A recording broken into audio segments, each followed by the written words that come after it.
Dear students, I am Dr. Sarath Balaji here for your pediatric clinic session. Right. Today we are going to discuss about one important finding that can be asked in your entrance examination as well as in your Viva OC. Whether it is an ASCII or it is a spotter, this plays a major role in getting a good marks for you. Look at this. Look at this. What is this? A mother was complaining that the child is having a tuft of hair over the spine. The child is having a tuft of hair over the spine.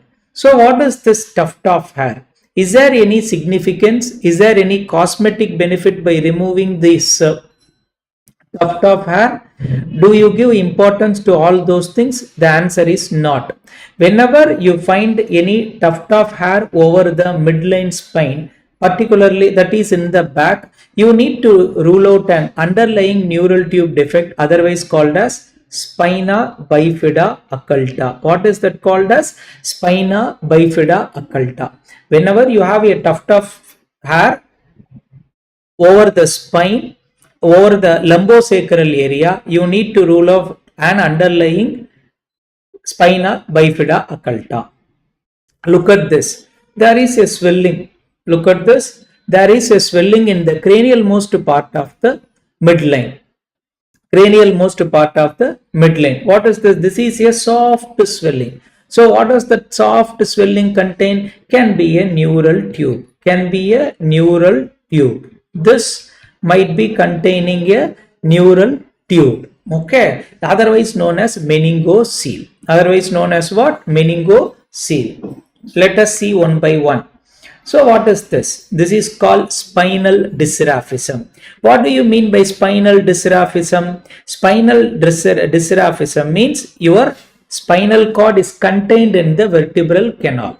Your spinal cord is contained in the vertebral canal. When this vertebral canal fails to close, the spinal cord will be opened. This is called spinal dysraphism. Look at this. Spinal dysraphism means whether you can have a closed neural tube defect or else you can have a open neural tube defect. Closed neural tube defect means what? Here the dura is intact. Let me show you a diagram in my next slide.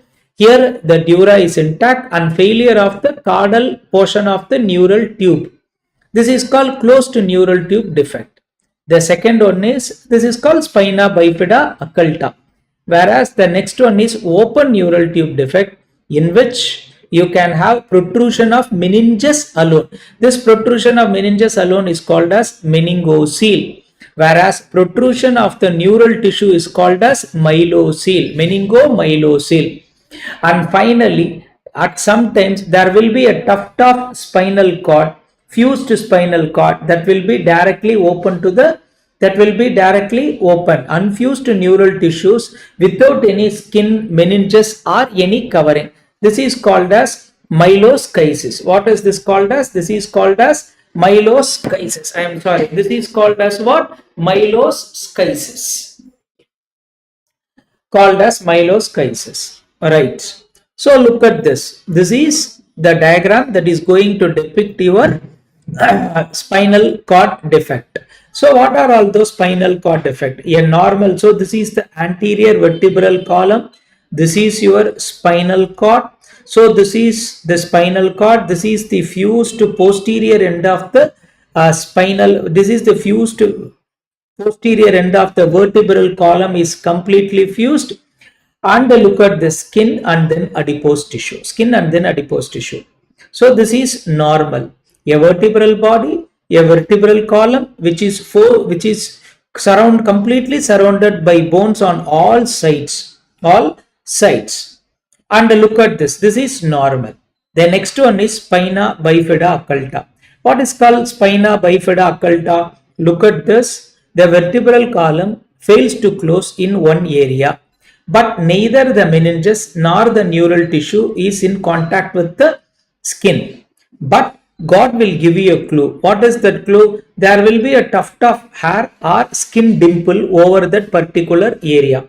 So whenever a tuft of hair over the spine, particularly over the lumbosacral area is present, it is presumed that there is an underlying spina bifida occulta in which neither the meninges nor the neural tissue are protruding through the defect. There is just a defect.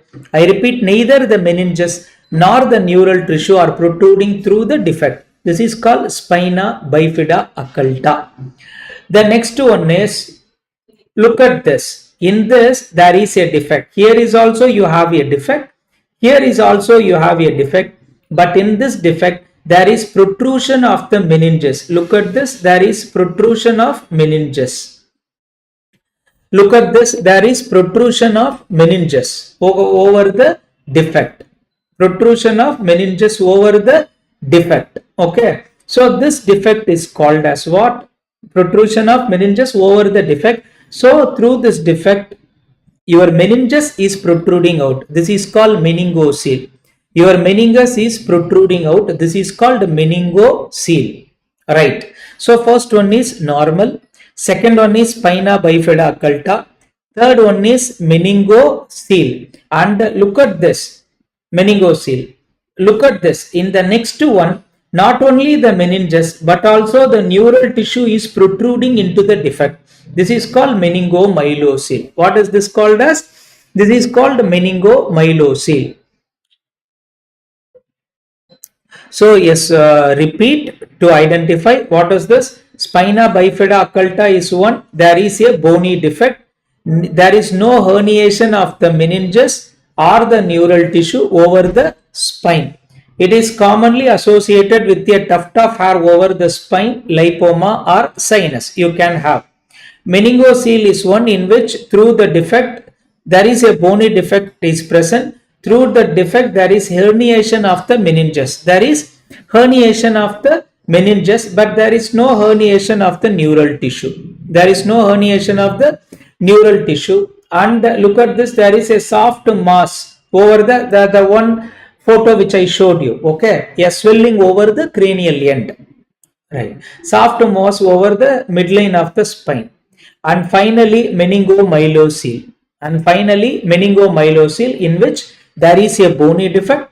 Apart from there is herniation of meninges as well as herniation of neural tissue. Whenever there is herniation of neural tissue, there will be an associated hydrocephalus. I repeat, there will be an associated hydrocephalus. So these are all the types of spinal dysraphism. Spina bifida occulta, meningocele and meningomyelocele.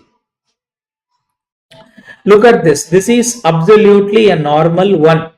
Whereas in the second one, so the vertebral column is closed. So look at this. This is the second one in which there is a bony defect here. There is a bony defect here. This is called spina bifida occulta. But neither the meninges nor the neural tissue is opened. Okay. The second one. So this is spina bifida occulta.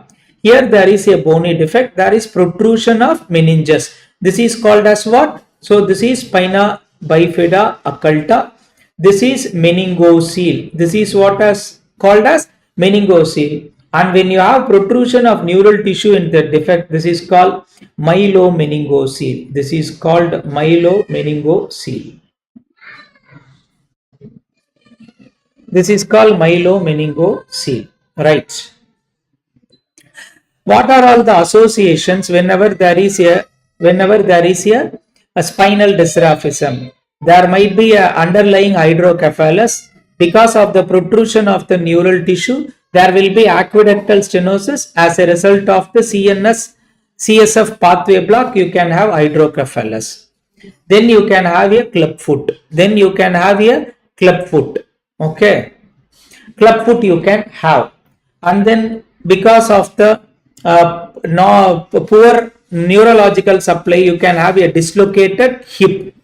And bladder bowel dysfunction. You all know that S2, S3, S4 is the one which supplies the bladder. So whenever there is which supplies the bladder. So whenever the S2, S3, S4 is not acting properly, you can have a neurogenic bladder. Because of the neurogenic bladder, there will be a hydronephrosis leading on to renal failure. And again, there is because of the involvement of S2, S3, S4, S3, S4, there will be a perineal anesthesia. There will be a perineal anesthesia, right? How to diagnose this myelomeningocele or spinal dysraphism? You all know that we are living in an era of antenatal ultrasound. This antenatal ultrasound can identify this neural tube defect at around 20 weeks of gestational age. There is something called as lemon sign. People used to say something called as lemon sign in ultrasound. And is there any other method apart from just visualizing the spine? There is one more thing. Whenever there is a open neural tube defect, the amniotic fluid contains more of acetylcholinesterase and more of alpha-fetoprotein. So whenever your amniotic fluid amniocentesis reveals more of alpha-fetoprotein and acetylcholinesterase, again you need to rule out underlying neural tube defect, open neural tube defect. In closed neural tube defect, this elevated alpha-fetoprotein and acetylcholinesterase will not be elevated. How do you prevent? This is very, very important for your entrance examination. So what is that? You need to take a periconceptional folic acid. What do you mean by periconceptional folic acid? You need to take 0.4 milligram of folic acid. Each and every antenatal mother has to take 0.4 milligram of folic acid 1 month before and 2 months after conception. 1 month before and 2 months after conception.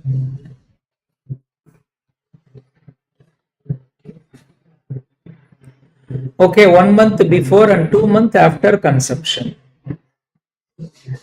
Right. Right. So this is very, very important MCQ. But this is for primary prevention. But when you already have one child who was affected because of this neural tube defect, then the dosage is 4 milligram. Then the dosage is 4 milligram instead of 0.4 milligram. So for primordial prevention, that is even before it occurs, you need to give 0.4 milligram of folic acid 1 month before and 2 months after conception. But if there is previous history of child affected with a neural tube defect, then you need to take 4 milligram of folic acid periconceptionally. That is 1 month before, again 2 months after conception. This is how you will prevent. So a last small revision. Remember, whenever you see a tuft of hair over the spinal cord, you need to rule out spina bifida occulta. This soft cystic swelling over the midline spine usually indicates an underlying meningocele or myelocele.